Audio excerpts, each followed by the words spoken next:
Welcome to another episode of The Evaluation Couch, the podcast where we talk about career growth and the field of evaluation. This is your host, Maria Montenegro. Hello, everyone. In a previous episode, I shared my experiences participating as the host organization of the Evaluation Capacity Case Challenge.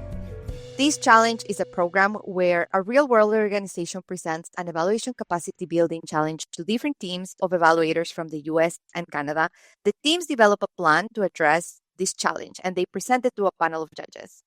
So I shared in a previous episode what the experience was, how the learnings influenced my career and my career perspective.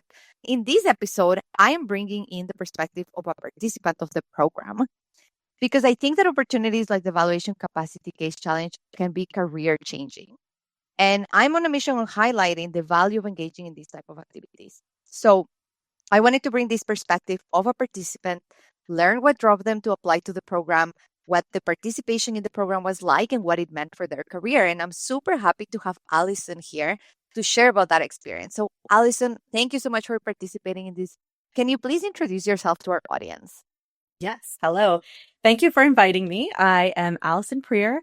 I am originally accidental evaluator, and I am a mom of three. I've been working in nonprofits my whole career, mostly small to mid-sized nonprofits, and I've also worked with organizations that fund them. I live in Southwestern Ontario, and really happy to be here. Amazing. Also love having a Canadian perspective on this podcast. I love that the program included both Canadian and US participants. And I think that's very unique because we tend to have most evaluation programs and opportunities tend to be very siloed. Allison, can you share an experience that made you realize that evaluation capacity building was so important to your work? Absolutely. It was definitely working in those funding organizations. Most of the organizations that I worked in were also funding small to mid-sized nonprofits. And there was a real disconnect between what the funders thought the capacity of those grantees were and what their actual capacity was. And so one particular thing that came to mind was it was time for annual reports, and we were reviewing the data for this one grantee. And we had some questions, and we brought them in to answer those questions for us. And they pulled out a notebook with tally marks. That is actually so common in the organizations that I work in. That's the way they're collecting data. And it's so inefficient for them. But it's also, I think funders have an opportunity to support grantees to collect the data that they're asking for in a way that doesn't overburden them and allows them to still do the really great work that they're out there trying to do. I hope to bridge those gaps through evaluation capacity building. I love that. Can you tell us a little bit more about your consulting work? What has your experience been, and what does your evaluation practice look like? Yeah, absolutely. So as I said, I considered myself an accidental evaluator. And that was I was just taking on roles to build logic models and do outcome frameworks and things like that over the years, over my career. And then I found out it was actually a field. One of my undergrads is in social work, and through a field placement there, I worked with a consultant, and I was like, that's such a cool role. You get to have this perspective on all of these different organizations, and it's always changing, always doing something a little bit different. And so I really liked that, but wanted to make sure I had some value to add in that kind of role. And so after years of working, doing a master's degree, I felt like I was ready. That's when I started my consulting firm, Dare Impact Consulting, but I started part-time and sometimes really part-time. So I was always doing it off the side of my desk while I worked full-time or part-time in either funding organizations or nonprofits. And then just for the past 2 years, it's been full-time. And so I love exactly what I hoped that I would love, getting to work with a lot of different organizations. I think the thing that gets me the most excited is helping organizations see that a lot of the challenges they're facing are systemic and it's not them. A lot of the leaders that I work with are women, and they're like, oh, the budgets aren't budgeting and it must be something I'm doing wrong. And I'm like, no, it's because they're designed not to do that's, there's a lot of systemic factors that I'm able to bring that perspective in working with various different organizations. That's so interesting. Also, congratulations on being on your 2-year mark of consulting.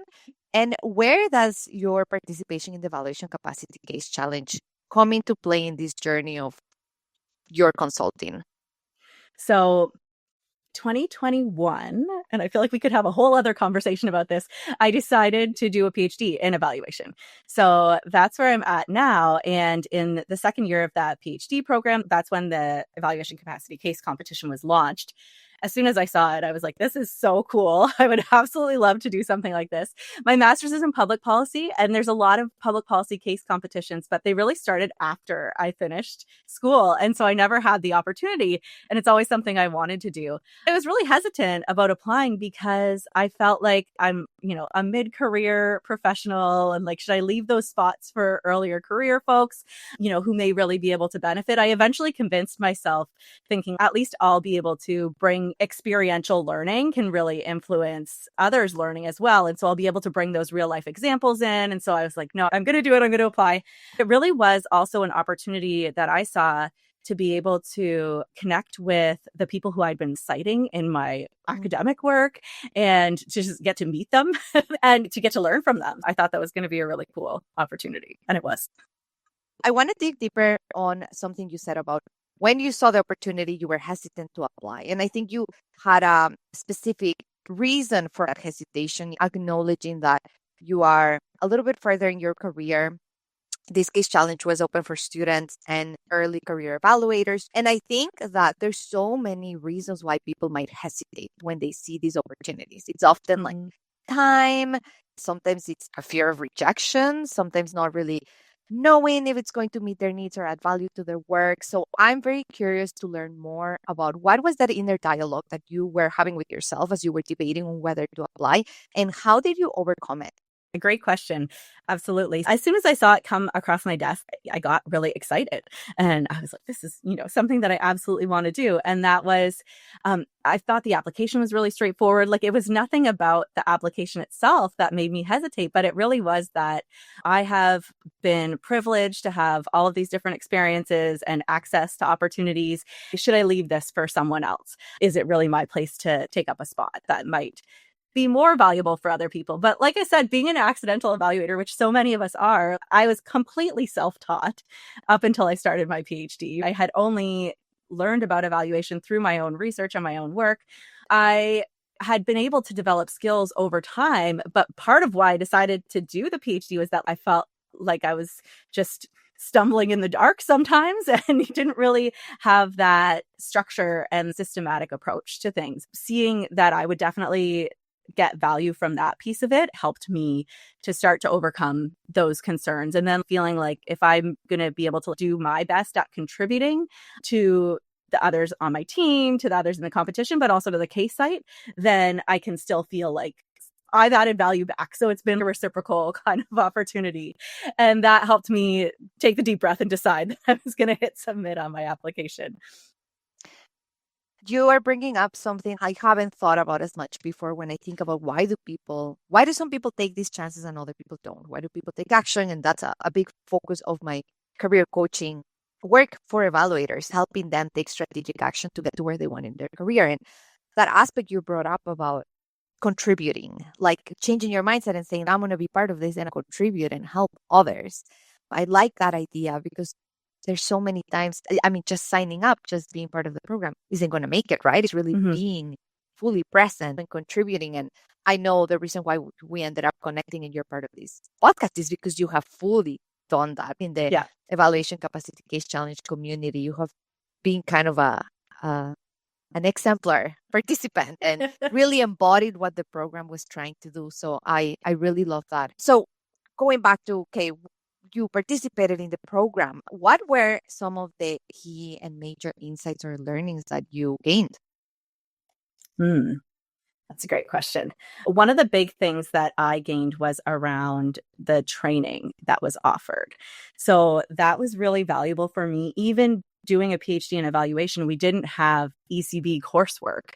Evaluation capacity building, while it was something that I was so interested in and really the focus of a lot of my research, self-taught, not being able to ask a question of the author, which now I know you actually could. like I could have reached out to any of them and asked questions. Before doing the competition, I didn't realize how accessible all of these people were. Being able to go through the training, they had, I think, 6 different training sessions that we got to participate in as a group, as a cohort. And they make it so accessible. If you can't be there live, they record it and you can watch it afterward. There's a lot of opportunity to be flexible within your schedule, which I thought was really helpful. I was on maternity leave at the time. My son was really young.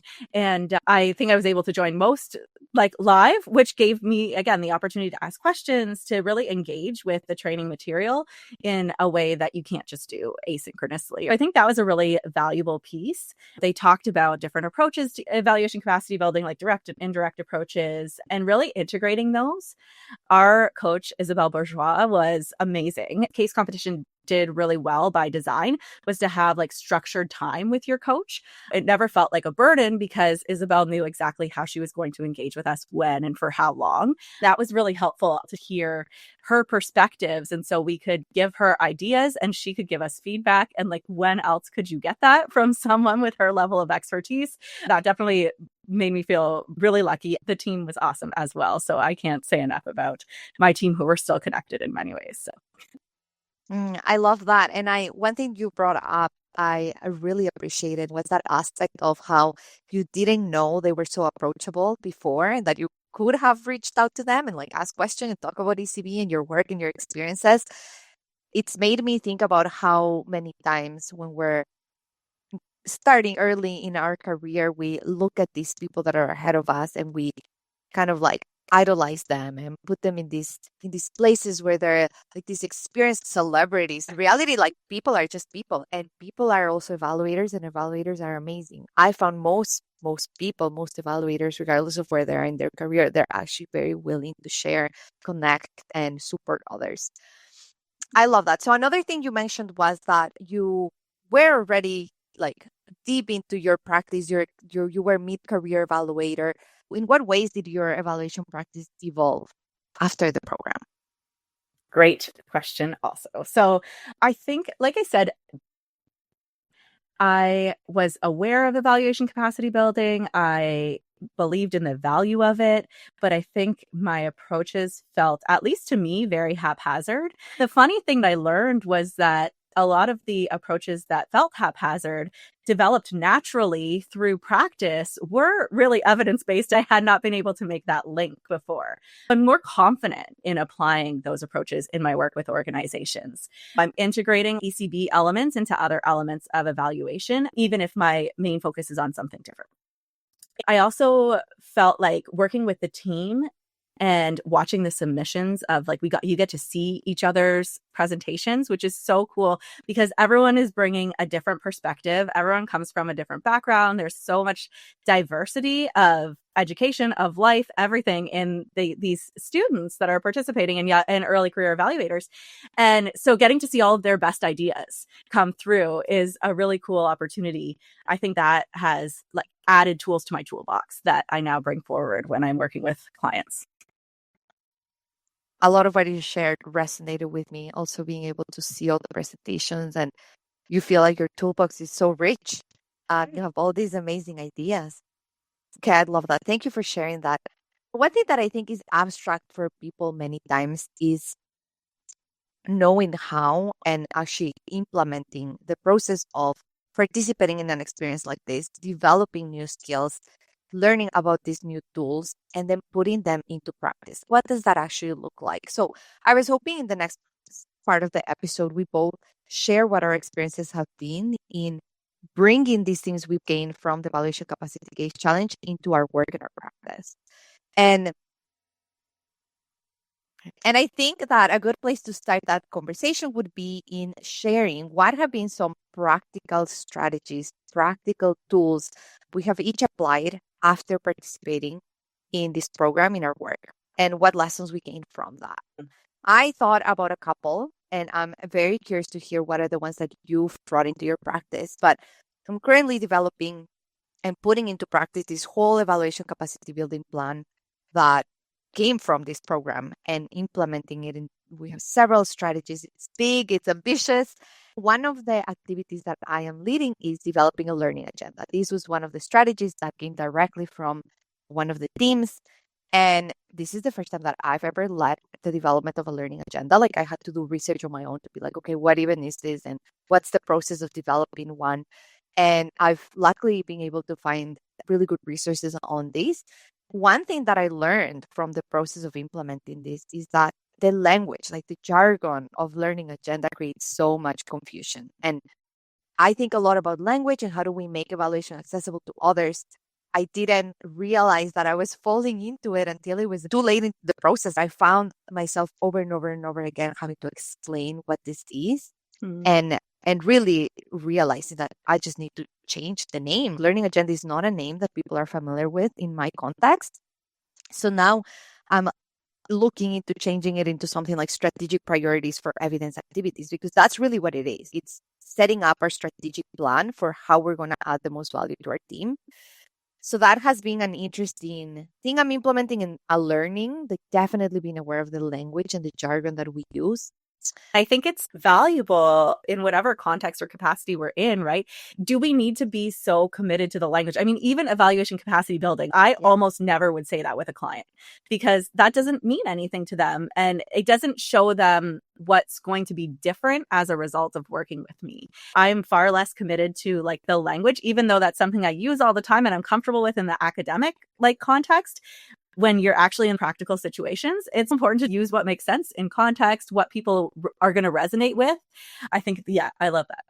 And I'm 100% guilty of that. I've actually created so much confusion in my team because I keep using the word evaluation capacity building, keep carrying the name of the program into like, this is where it came from. This is what we're doing.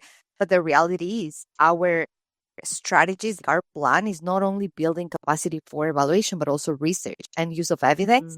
The team I lead is research, evaluation, and learning. So it kind of creates this situation where people are like, so is it only for evaluation? We're not sharing other types of evidence that we do. And I'm very curious, Allison, how do you talk about evaluation capacity building with your clients? So I've been using, and I'm seeing it used more and more, learning focused evaluation. That's one element of it, but that even tends to describe more when I'm doing real evaluation activities. Often I'm working with organizations in some random way, like helping them get grant ready or doing some program design or things like that. And so we'll talk about like, how do we make sure you have the right information to make good decisions? We'll talk about how do we make sure you're comfortable with data so you know what you have available and when you can use it. Those kinds of things that are more easy to understand for people. You know, I'm always thinking about the direct service staff who are trained to do very specific and important things. And the less time I can have you worrying about the data and the evaluation, actually better if it still is creating those good feedback loops to help inform like improvements and program design and plannings. Yeah. Yeah, so there's no one right answer, right? That's the problem. That's why it's difficult, but it's so important to be aware of our language. This is definitely an area I'm still working on.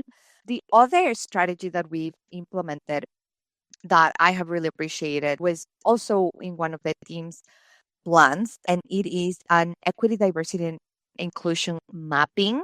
Basically, how we've moved this forward is developing a framework that we're going to use to basically assess all of our previous evaluation work to assess to what extent we're actually including consideration of equity, diversity, and inclusion and identify areas of improvement. So we had a practicum student that was amazing and worked with us over the summer and developed this framework tailored to us. One thing we learned through this process was that it's so important to adapt it to the organization. Like she started looking at the literature and looking at tools on culturally responsive evaluation. But then when we looked at it and she developed the first framework, I was like, that's great. But in the context we work in, we're not doing social justice work as much as we want to integrate certain things from that perspective and make sure that our evaluations represent multiple perspectives and really advance equity and inclusion in the services we provide, but we don't do transformative evaluation work. Unfortunately, it doesn't align with the scope and the role of our team. So we needed to adapt it to something that makes sense to us. That was an interesting learning because there wasn't something in the literature for an organization like ours. We ended up creating something that works. Pretty excited to put it into practice and assess all of our previous evaluation work and see where we are falling short and could improve. It reminds me of something about the case competition that is a credit to Dr. Fierro and the others who have organized and designed it, is that we're really challenged to incorporate equity, diversity, inclusion throughout our plans. And I think that was a really great opportunity for us to all bring together, like as a participant, to bring together the different ways that we've seen that like frameworks around equity, diversity, inclusion implemented in organizations, what worked, what didn't, and to take good pieces and put them together. Yeah. Yes, I loved as well being a judge that was one factor that we assessed. It was a criteria whether the teams had included these in their plans or not. So, Allison, what are the strategies you have implemented and the lessons you've learned? Mm-hmm. Using multiple methods is something that I really became more comfortable with, and being able to think about not being tied to a specific approach or being able to adapt an approach in the context that we're in, especially as one of our competencies is context. I think being situationally aware is so important as evaluators, and right. So being able to think about like, what are the combination, what's the menu of approaches that might be working well in this context, and gaining a richer understanding of the levers that support successful ECB. The challenge helped us think about how we can play in that sandbox, try out different things, and go through like a thought experiment of like, what might this look like in the specific context that we're in, which then allows me to do that more confidently in other contexts and other situations. Allison, for our audience that is not as familiar with evaluation capacity building, when you say multiple method approaches, can you give us examples of what those multiple approaches can look like? Sure. Yeah. I think one of the things that we learned through our training that I honestly had not used before was evaluation capacity assessments. There are multiple different ones out there, and they bring different value depending on the context. But first of all, just being able to really get that lay of the land and understanding where people are at, what the capacity is within the organization currently, so that you can build on that. But then recognizing I was probably guilty of doing a lot of training in the past, as an example. If you train them, they will come. That's not really how things work. I'd been learning that in practice, but this helped to reinforce that. Training is one component, but something like an evaluation policy is really valuable. Putting it into the job description. I loved that suggestion that like if everyone kind of has evaluation in some capacity in their job description, that can really help move a long way to managing people to be thinking about evidence and being strategic about decision making and those kinds of things in various different roles. There's so much from a technical standpoint all the way to, understanding the theory. And so being able to blend that in an organization to support them to have like different staff have the right capacity to engage in their roles effectively while using evaluation. You'll be very proud to know that trainings are not part of our evaluation capacity building plan we're implementing at my work. It's a bunch of other different approaches. And I have a success story that also I was surprised about, because I didn't used to think about evaluation capacity building and consider things like processes or templates. But one of the things that we implemented as part of our plan was developing this new role called an evaluation usage lead. It's not a new position in our organization, but it's a role we assign when we are leading an evaluation for a team. And they have to identify this person, and their responsibility is going to be making sure the evaluation findings are used. And the first time we actually put that into practice in one of our projects, the results were amazing. Their supervisor actually included in their performance management plan. Wow. That they had this role, and it actually, the whole project that we've now wrapped up was for me like the gold standard of what I would like to see moving forward in terms of engaging with evaluation and using the evaluations. Yeah, I agree with you in that like awareness of, oh my God, there's so many different things you can do to build evaluation capacity, and it's not only trainings. Yeah, absolutely. If they may be a very small part of it, and like making sure the right people are in the trainings. My second thing that I would say about what I've learned and applied is about evaluating your evaluation capacity building activities. I think that was something that again was like really strongly advised to us in the competition. And to be completely honest, I had never thought about it before.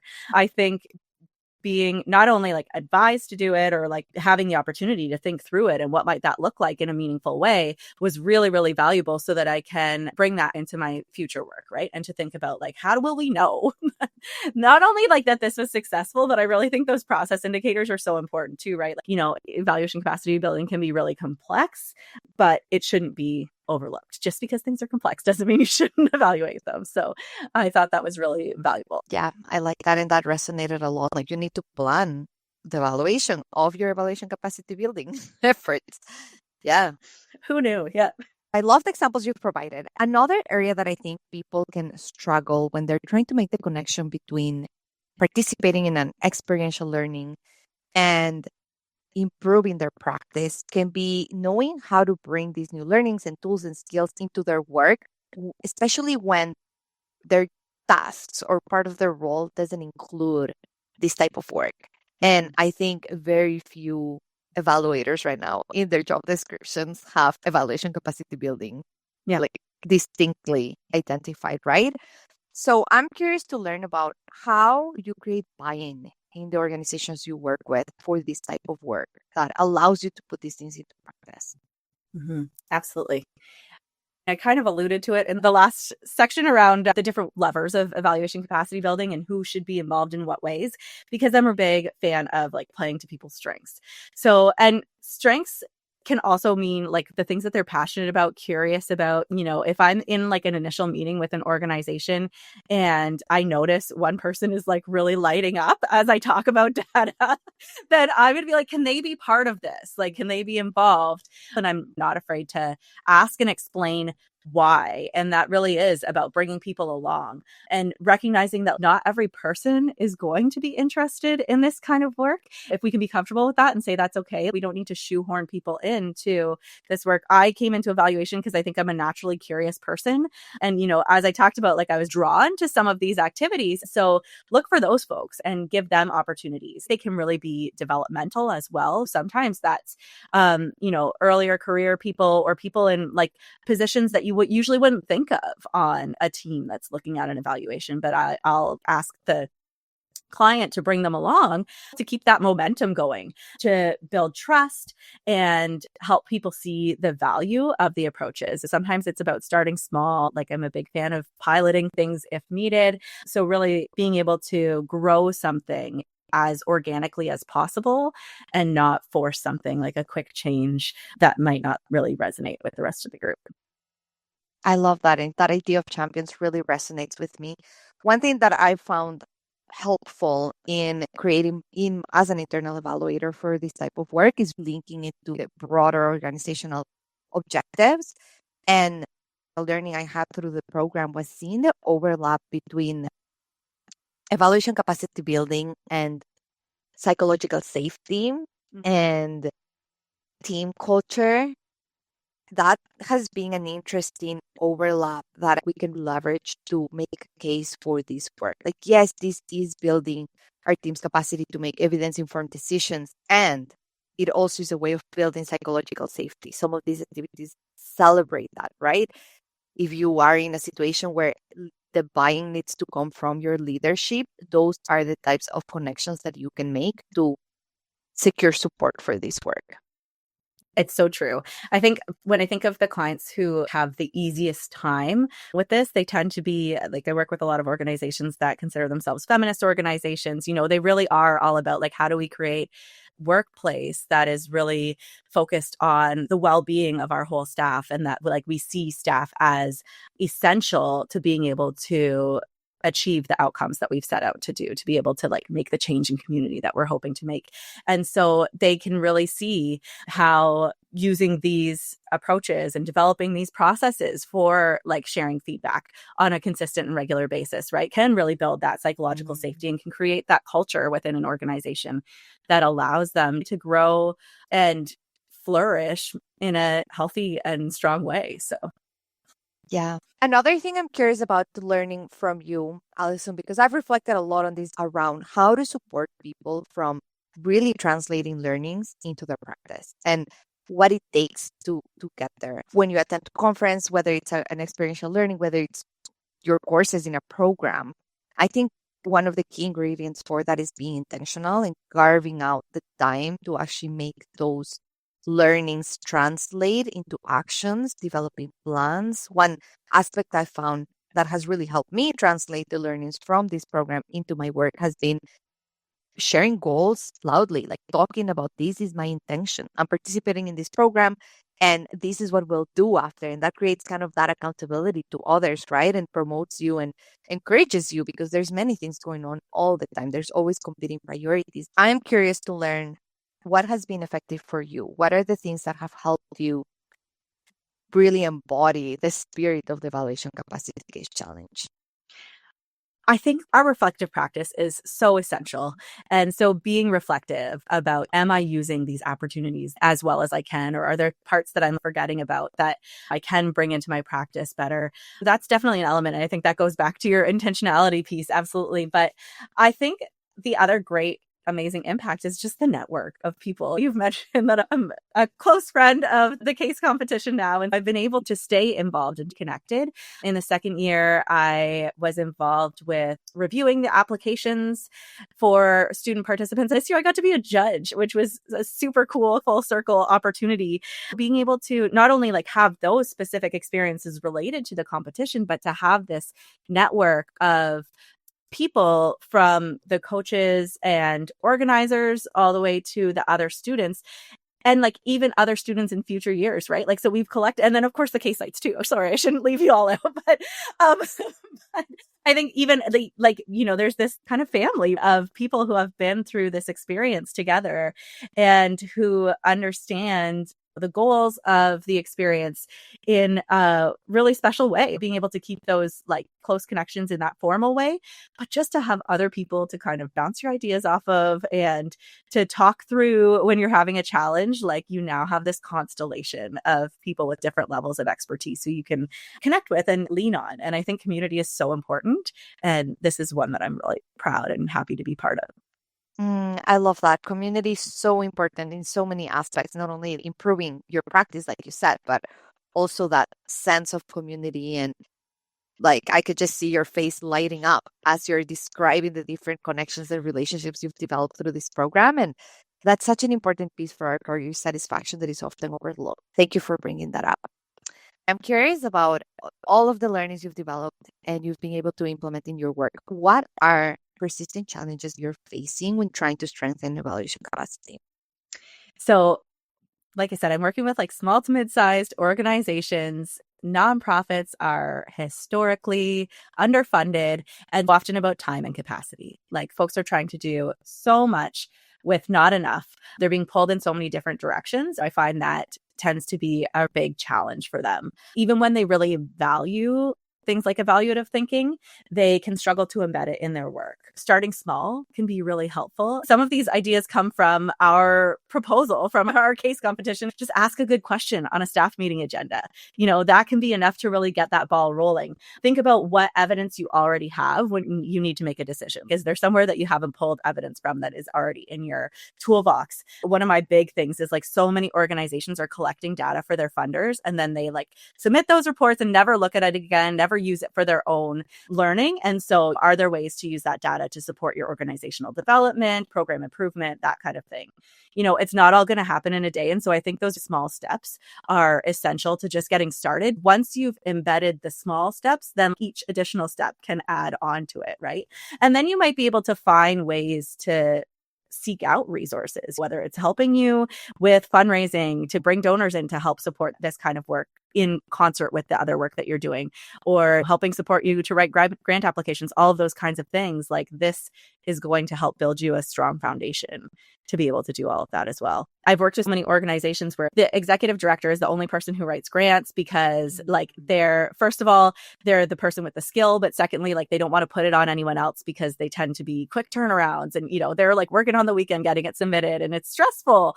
And so if you're building evaluation capacity across your team and the capacity to think in this way and to use the data that you have available to you, then you're more likely to be able to lean on people in times of things like grant writing, that you can carve off a whole section and say, hey, can you do a draft of this, and take a little bit of that pressure off of you. And at the same time be a developmental opportunity for those earlier career staff or even mid-career staff who are like, I'd love to learn how to write a grant, but she never has time to show me, which is real and it's fair. But like, here are some small steps that you can help to get people there. Yeah, which again just speaks to all the connections between evaluation capacity building and these strategies and how it supports organizations way beyond knowing how to use and conduct evaluations, but actually balances better distribution of work and promotion and learning opportunities for staff. Okay, Allison, evaluation capacity building clearly is such a big part of the work that you do and how you serve your clients. How has the experience of participating in the Capacity Case Challenge influenced your perspective on your career, if at all? So I think going into it, I knew that I was interested in it. I knew that I was probably going to do my dissertation around something evaluation capacity building related, that from an academic standpoint, I would be interested in it. Maybe I would do some reflective pieces on it, that kind of thing. But I think it really helped me think about how I can elevate it in the work that I do. I'm actually doing a lot less straight evaluation work now than I was a couple of years ago because I'm working with organizations and saying, one program evaluation that you got a grant to fund, but what about if we did something more comprehensive and work together across your organization? I'm doing a lot more of that. The competition really helped me see that there's capacity and need in the sector for that. It's been able to give me the opportunity to think more intentionally about how I do that kind of work, who I'm working with, and what approaches work in different contexts, how I'm bringing that in unique ways in different organizations. I had a client who said, could you do some training on evaluation with us? And I said, yes, but what if we had monthly meetings where, you're already implementing this. And so I'm going to like help you see what, here's what some of the pitfalls you had were. How might we think through it? How might we be able to address some challenges that you're having within your organization? And so coming up with more unique solutions, I think, is something that's been really helpful. And I think it's been good for my heart to not focus as much on accountability as I had before. It feels like better work for me. Obviously I think evaluation is important and all of those other types of evaluation are good, but this feels so aligned with what I do.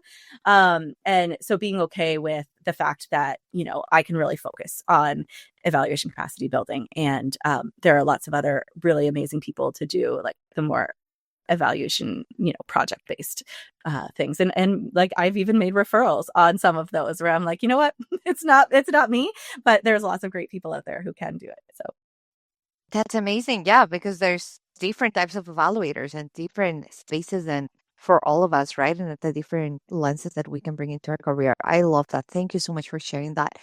And again, you're just highlighting how important this experience was for you. So the last question I have for you is, what would you say to other evaluators who are right now debating on whether to apply or participate in a similar opportunity and can't make up their mind?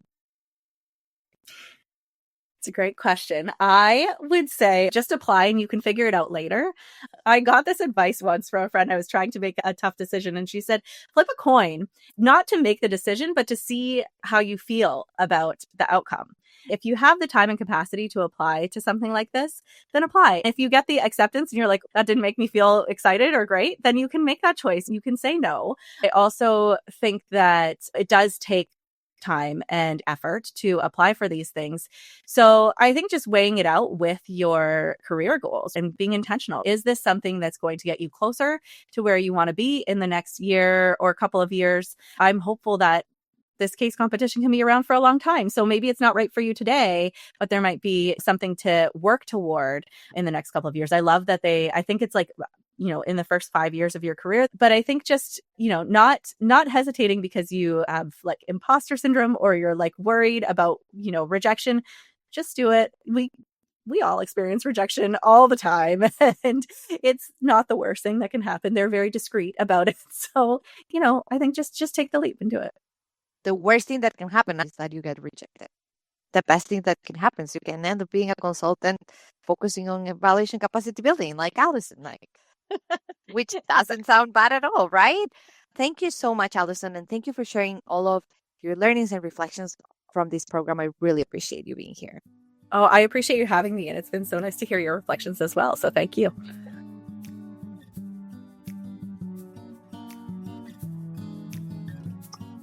If you found this episode helpful, make sure you follow The Evaluation Couch on Apple and Spotify podcasts.